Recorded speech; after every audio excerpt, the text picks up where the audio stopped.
اب یہ ہے کہ یہ نہ بات ہے کہ ہمارا ساری دعائیں ایک ہی دفعہ مانگ لیں، یا اللہ یہ بھی دے دے، یہ بھی دے دے، یہ بھی دے، ایسا نہیں ہوتا. اسی لیے ہماری دعائیں قبول نہیں ہوتی. اس کا ایک وقت مقرر ہے. بیسکلی ابھی دیکھیں نا، وہ نماز پڑھتے ہیں بندے، اتنی لمبی لمبی دعا، 15 منٹ کی نماز تو 20 منٹ کی دعا. میں نے کئیوں کو دیکھا، آنکھوں سے دیکھ. حرج نہیں ہے، لیکن اللہ بھی سوچے گا یار تینوں اور کوئی کام نہیں کرنے دیتا. اللہ بھی کہتا ہوگا تمہیں دوجا کام ہی کو نہیں. یعنی دیکھیں اللہ سبحانہ وتعالیٰ نے ہر چیز مقرر کر دی ہے. نماز فرض کر دی. نماز اس لیے فرض کر ہماری صحت بھی ہے اس میں. اگر ہم نماز پڑھیں گے ہماری صحت بھی ٹھیک رہے گی.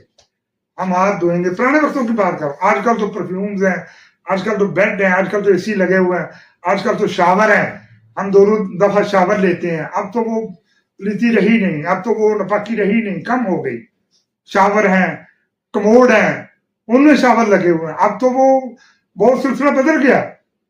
لیکن پھر بھی جو نماز ہے اس کے انسان کے لیے فائدے ہیں.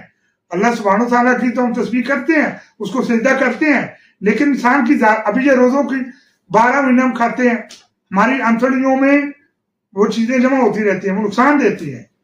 پیٹ بھر کے کھانا طاقت تو ہے، اچھی بات تو ہے، لیکن ایک طرح سے وہ بندے کو نقصان بھی دیتی ہے. روزوں میں جب ہم بھوکے رہتے ہیں 14 گھنٹے، 12 گھنٹے، 15 گھنٹے، اس کے بعد کھانا کھاتے ہیں، اس میں آپ کے شوگر کا لیول بھی چیک کر لیں اور بہت سی بیماریاں دور ہو جائیں گی آپ سے. اللہ کے ہر کام میں حکمت ہے. اللہ سبحانہ تعالیٰ کے ہر کام میں حکمت ہے. یہ عربی زبان، اب یہ دیکھیں عربی میں گانے بھی ہیں. یہ سنگر ہے، بہت بڑے بڑے گانے بولتی ہے عربی. اگر وہ گانا چل رہا ہے تو ہم باادب ہو جائیں، یہ جو جی کو ہزار قرآن پڑھا کیا ہے. ایسا نہیں ہے.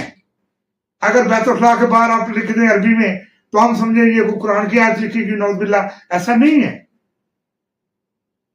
وہ ایک زبان ہے، اس زبان میں اللہ نے اپنے بندے سے کلام کیا.